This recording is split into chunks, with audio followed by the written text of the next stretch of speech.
చూడండి, ఒక చీపిరి పుల్లతోని ఇల్లును ఊడగలుగుతారా?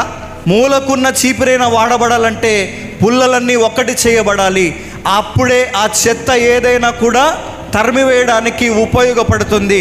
ఒక చీపిరే అన్ని పుల్లలు కలిస్తేనే చెత్త ఊడ్చబడినప్పుడు మనమందరము కలిసి ఐక్యమత్యముగా ఒక ఐక్యతలోనికి వచ్చినప్పుడు ప్రభు ఏం చేస్తాడంటే, ఎలాంటి దుష్టక్రియలైనా ఎలాంటి యొక్క ప్రతికూలతలైనా మన కుటుంబాలకు దరి చేరకుండా ఐక్యతతో కూడిన, అందుకే ఏక మనసుతో ప్రార్థించేవారు ఐక్యతలోనికి మనం అందరం కూడా వచ్చినప్పుడు, ఒకరు ప్రార్థన చేస్తేనే బహుశూరమైన కార్యాలు జరిగినప్పుడు, ఇంతమంది ఒకే నోట ఒకే కంఠముతో ఒకే ప్రార్థన చేసినప్పుడు దేవుడు ఎలాంటి జవాబులు ఇస్తాడు ఒక్కసారి ఆలోచించాల్సిందిగా నేను చెప్తున్నాను. చూడండి, సికోవా అనేటువంటి ఈ చెట్టుకు ఒక ప్రత్యేకత ఉంది.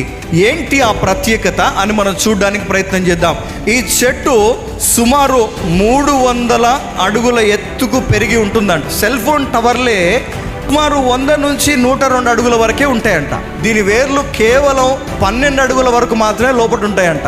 అయితే ఈ చెట్టుకున్న గుణగణం ఏంటి అంటే, అది ఎదుగుతున్నప్పుడు ఆ చుట్టూ ఉన్నటువంటి వేర్లన్నీ కూడా దూరం విచ్చుకొని 300 అంత ఎత్తు, అడుగుల ఎత్తు అంత నిలబడాలంటే దాని యొక్క వైశాల్యాన్ని పెంచుకుంటూ, లేకపోతే అన్ని చెట్లను కలుపుకొని ఒక మహావృక్షంగా కలిగి 300 అడుగుల ఎత్తులోకి ఎదుగుతూ ఉంది. నువ్వు ఎదగాలనుకుంటే, నువ్వు ఫలించాలనుకుంటే, నేను ఒకటే మాట చెప్తున్నా, ఏంటంటే నువ్వు కలుపుకుపోవాలి, నువ్వు ఐక్యతలోకి రావాలి.